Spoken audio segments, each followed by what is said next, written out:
நம்ம கையை பார்த்த உடனே ஒரு கையை பார்க்குறோம். இந்த கையினுடைய குணாதிசயத்தை ஈஸியாக கண்டுபிடிச்சிடலாம். ஒரு கையை பார்க்குறோம், குண அதிசயங்கள் எவ்வாறு இருக்கிறது என்பதை ஈஸியாக கண்டுபிடிச்சிடலாம். ஒருத்தருக்கு குரு மேடு எல்லா மேட்டை விட உயர்வா இருக்கு சார். இந்த குரு மேடு உயர்வா இருந்துருச்சுன்னா அவர்கள் அதிகாரத்தை விரும்புவார்கள். வேலை, நல்ல வேலை, ஒரு அதிகாரமான தலைமை பண்பை விரும்புவார்கள்.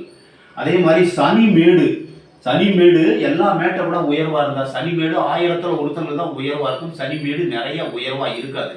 சனிமேடு அப்படி உயர்வா இருந்துருச்சுன்னா வேலையில முன்னுக்கு வந்து நல்ல பெரிய தொழிலதிபராக இருப்பதற்கு வாய்ப்பு உண்டு. திருமணத்தில் விருப்பம் இருக்காது சனிமேடு உயர்வா இருந்தா. சூரிய மேடு எல்லா மேட்டை விட உயர்வா இருந்ததுன்னா அவங்களுடைய குணாதிசயத்தை சொல்றேன்.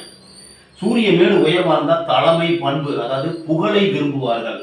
புதன் மேடு உயர்வா இருந்தா சுறுசுறுப்பா இருப்பாங்க, பேச்சு திறமை நல்லா இருக்கும், வியாபாரத்தை விரும்புவாங்க.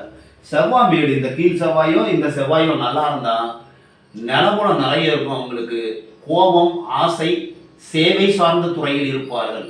சுக்கிர மேடு ஒருவருக்கு உயர்வா இருந்ததுன்னா ஆசை அதிகமாக இருக்கும், காதல், அன்பு, பண்பு எல்லாமே, இரக்கம் எல்லாமே, ஈகை எல்லாமே அதிகமா இருக்கும்.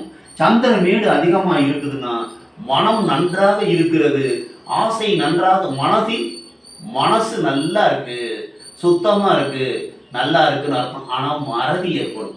இப்படி என்ன குணம் இருக்குங்கிறத கையை பார்த்தோம்னா ஒரு கையில எந்த மேடு உயர்வா இருக்கோ அந்த மேட்டினுடைய குணம் அதிகமாக இருக்கும். அந்த மேட்டோட சாரம் அதிகமா இருக்கும், குணமே அந்த மேட்டோட குணம் தான் அதிகமா இருக்கும்.